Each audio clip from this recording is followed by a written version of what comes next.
A train just disappeared into an apartment building. Not past it, not under it, through it, straight through the 6th, 7th, and 8th floors, while families eat dinner on either side of the tracks.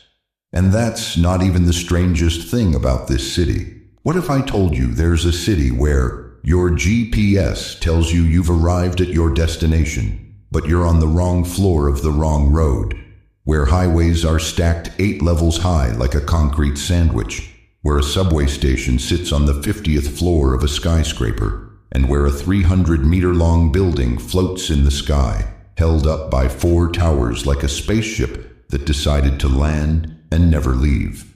This city exists, right now, and once you see it, you'll never look at where you live the same way again.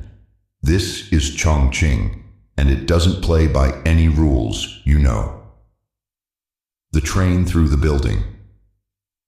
Let's start with the thing that broke the internet. When engineers were planning Chongqing's light rail network, they hit a problem. A massive apartment building was sitting exactly where the track needed to go. Most cities, tear it down, pay out the residents, move on. Chongqing, they said, we'll go through it. And they did. They engineered the station and the building as a single integrated structure, soundproofing so precise that residents say the train passing through sounds no louder than a dishwasher. Shock absorption so effective, people inside barely feel a vibration. The train runs through floors 6, 7, and 8. People sleep above it, children play below it, and every few minutes thousands of tons of rail and metal slide straight through their home at full speed. They didn't just solve the engineering problem, they solved the human problem too. Residents were given detailed briefings. Noise tests were run at every hour of the day. The soundproofing was upgraded multiple times until it passed standards that the residents themselves approved. And here's the kicker. Real estate agents now advertise it as a selling point. Great views, modern finishes, train through your building. Only in Chongqing, but that's just the appetizer. This city has been solving impossible problems like this for decades, and the solutions they came up with look less like engineering and more like science fiction. The city of 15,000 bridges. Here's a number that'll break your brain. 15,000. That's how many bridges Chongqing has. Most countries don't hit that number. Chongqing, one city, does. Why? Because Chongqing is built on mountains and rivers. There is no flat land. The city sits at the confluence of the Yangtze and Jialing rivers, surrounded by steep hills and deep gorges on every side. Most urban planners would have taken one look at this terrain and said, build somewhere else. Chongqing said, we'll figure it out. So instead of moving the mountains, they built over them, through them, and around them in every direction. The result is a city that doesn't exist on a single plane. It exists on dozens of planes, stacked, connected, interlocked. In some spots you can stand on a bridge, look straight down, and count 5 more layers of roads beneath your feet. The bridges here aren't just infrastructure, they're architectural statements. The Kaohsiunmen Bridge is one of the longest arch bridges on the planet, 932 meters. It connects 2 major districts and handles both cars and pedestrians across separate decks. The Kaiyuanba Bridge runs 150 meters above the Jialing River, with a light rail on the top deck and cars on the lower one. At night, both bridges light up with programmable LED systems. From the river, they look like 2 glowing arcs holding the city together. But the part that actually makes people stop and stare. Some bridges connect directly into buildings at the 20th or 30th floor, not near them, into them. You drive off a bridge and you're inside a skyscraper's parking garage. You walk off a bridge and you're in a shopping mall on what looks like the ground floor. But you're 30 meters in the air. The Dongmen Bridge has a viewing platform built into it. You walk out, look straight down at the river below, and realize you're standing on a road. The GPS problem. Here's the part nobody tells you. Your phone doesn't work in Chongqing, not properly. GPS can tell you that you've arrived at your destination. You're standing right on top of the pin. Everything looks correct, but your restaurant is 6 floors above you, accessible from a completely different street, on a completely different level of the city. The phrase "I'm here" means almost nothing in Chongqing. You have to say which "here" you're talking about, because there might be 4 different street levels, all claiming to be the exact same location. Delivery drivers have to take special training just to navigate this place, not because they're bad at their jobs, but because their jobs require skills that don't exist in any other city on Earth. Food delivery apps had to be completely rebuilt for Chongqing. They added altitude data and floor-level information because GPS coordinates in 2 dimensions just aren't enough. Drivers use a combination of GPS, landmark recognition, and local knowledge to find addresses. Some apartment complexes have created their own internal numbering systems that specify which street-level entrance to use. Building A, entrance C, 3rd street level, take elevator down 4 floors. Some buildings have entrances on 4 different floors, each one connecting to a different street. You walk in on what you think is the ground floor, take an elevator down, walk out and realize you're on the 20th floor of a completely different building on a road you've never seen before.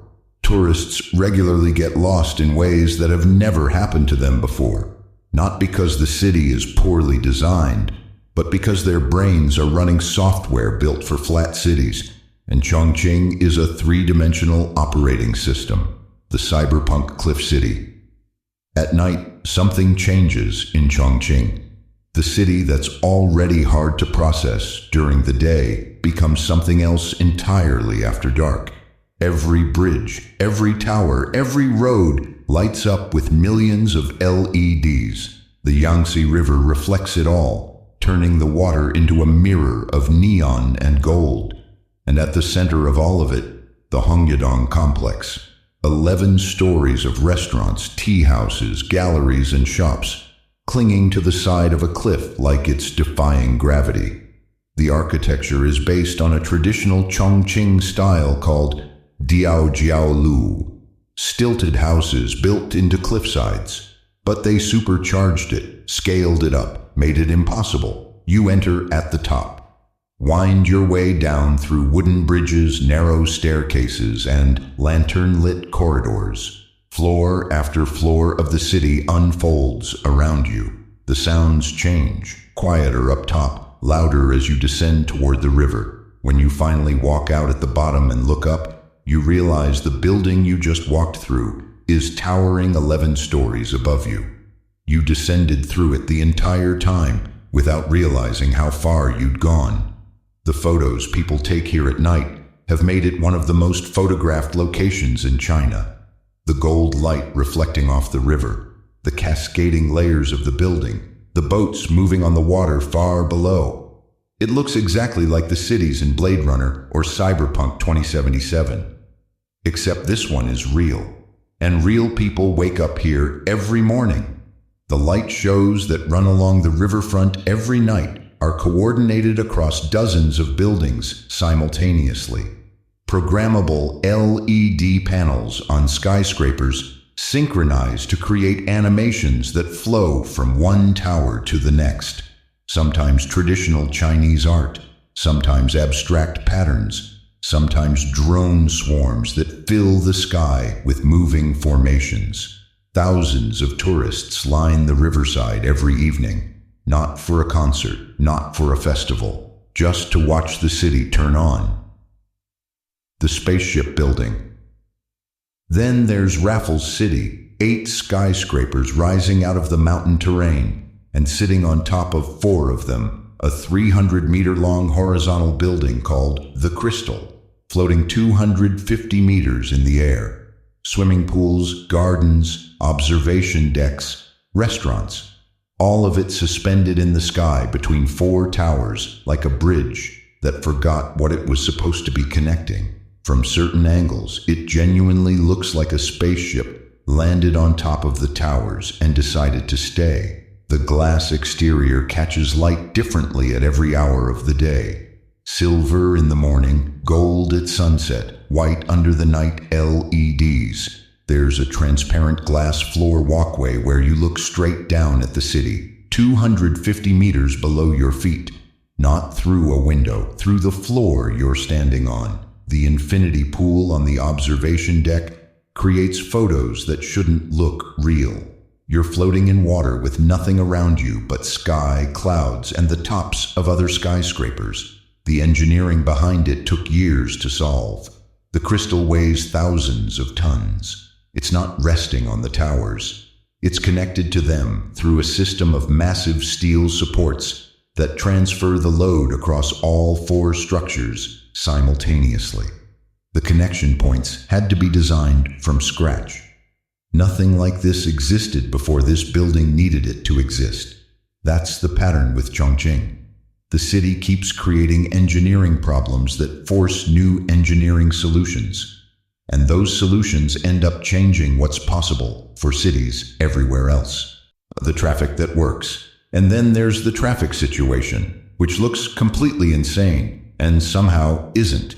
The Huangjuewen flyover has 5 levels of roads twisted together, 20 different ramps. Locals call it the most complicated intersection in the world, and they're probably right. If you look at it from above, it resembles a massive concrete spring. Roads looping around and over each other, disappearing into tunnels, emerging on different levels, reconnecting with highways that themselves are stacked on top of other highways. Take a wrong turn here and you might end up on the other side of the city. Not because the system is broken, but because the system has so many correct routes that choosing the wrong correct route takes you somewhere entirely different. And yet, traffic flows. Tens of thousands of cars move through this intersection every rush hour without gridlock. Traffic engineers from other countries fly here specifically to study it, because on paper this design should create chaos. In practice, it creates order. The reason it works is that it's solving multiple problems at once. Mountain terrain creates massive elevation changes between different parts of the city. The flyover system connects roads that exist at wildly different heights, letting traffic flow from highway to local road without ever needing a flat interchange. What looks like abstract art from the outside functions like a precision instrument from the inside. Chongqing also has the world's longest escalator systems, mountain escalators enclosed in tunnels with lighting and air conditioning, some covering over 300 meters of elevation in a single continuous route.